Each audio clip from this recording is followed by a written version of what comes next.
સુરતમાં ખાડીપૂરની સમસ્યા દિવસે ને દિવસે ગંભીર બની રહી છે.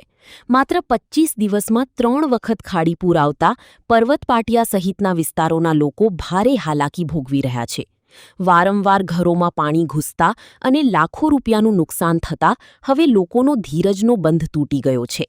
પર્વત પાટિયા વિસ્તારમાં સ્થાનિકોની એક મહત્વપૂર્ણ બેઠક યોજાઈ હતી.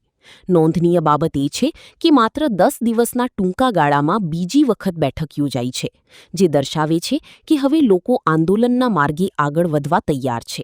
બેઠક દરમિયાન ખાડીપૂરની સમસ્યા સામે કાયદાકીય લડાઈ લડવા ઉપરાંત જાહેર આંદોલન શરૂ કરવા અંગે પણ વિસ્તૃત ચર્ચા કરાઈ હતી.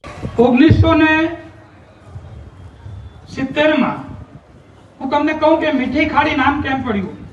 એ પાણી પીવાલાયક હતું અને અમે બધા પીતા હતા. મારી ઉંમર આજે 68 વર્ષની છે. મીઠી ખાડીનું પાણી અમે પીતા હતા અને એ જમાનામાં બી 120 ઇંચ વરસાદ થતો હતો.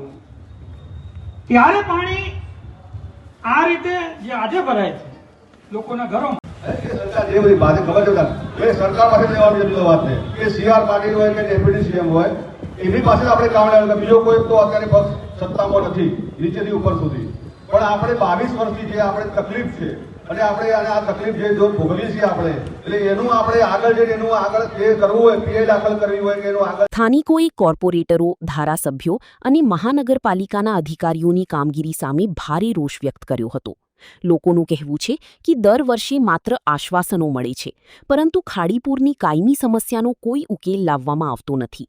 હવે સ્થાનિકોનું સ્પષ્ટ કહેવું છે કે આશ્વાસન નહીં, કાયમી ઉકેલ જોઈએ. જો તંત્ર સમયસર યોગ્ય પગલાં નહીં ભરે તો ખાડીપૂરના મુદ્દે ટૂંક સમયમાં ઉગ્ર આંદોલન શરૂ થઈ શકે છે.